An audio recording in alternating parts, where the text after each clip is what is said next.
Sumut melaksanakan sosialisasi permohonan sengketa proses di Pilkada Sumut 2024. Sosialisasi ini dilakukan selama 2 hari untuk memastikan peserta pilkada memahami tahapan yang harus dilakukan saat permohonan sengketa proses pilkada. Pada hari pertama membahas soal pengawasan proses pencalonan berkaitan dengan syarat calon maupun syarat pencalonan. Dan di hari kedua sosialisasi yang dilaksanakan lebih spesifik lagi terkait tahapan permohonan sengketa pilkada yang memenuhi syarat formil maupun material.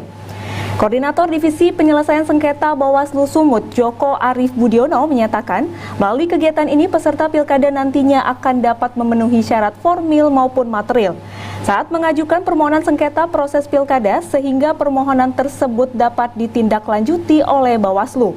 Ada beberapa kasus yang kerap menjadi permohonan sengketa proses pilkada seperti pemenuhan syarat dokumen calon maupun pencalonan, termasuk juga penafsiran persyaratan yang berbeda antara peserta pilkada dengan KPU.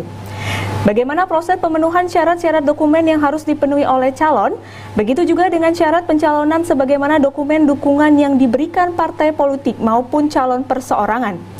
Hal ini yang sering terjadi perbedaan penafsiran. Penafsiran ini mungkin akan membuat peserta merasa dirugikan. Baikkan permohonan sengketa proses pemilihan ke depan secara baik dan benar dan memenuhi syarat formil maupun material, termasuk pemanfaatan SIPS. Jadi memang kalau dibilangkan tujuan praktisnya adalah bagaimana nanti para peserta pemilihan mampu memenuhi syarat-syarat formil dan material dalam penyampaian permohonan sengketa hingga bisa kita register dan kita tindak lanjuti di Bawaslu. Seorang pembicara, Safrida Rahmawati, menyatakan sengketa Pilkada 2024 sangat berpotensi akibat ketidakpuasan peserta pilkada.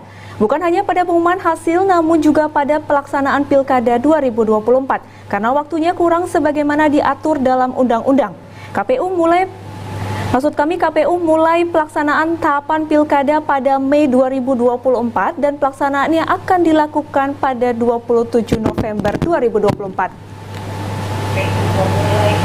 Saya sih mendorong ya, baik itu penyelenggara terutama itu harus menyiapkan regulasi yang bisa cepat dipahami oleh peserta pemilu, khususnya partai politik yang akan mengusung pasangan calon, kemudian juga kepada pasangan calon yang sudah mendapatkan rekomendasi dari partai politik untuk bisa segera melakukan sosialisasi persiapan dalam rangka proses pemungutan dan pemilihan kepala daerah di 2024 ini bisa berjalan dengan baik.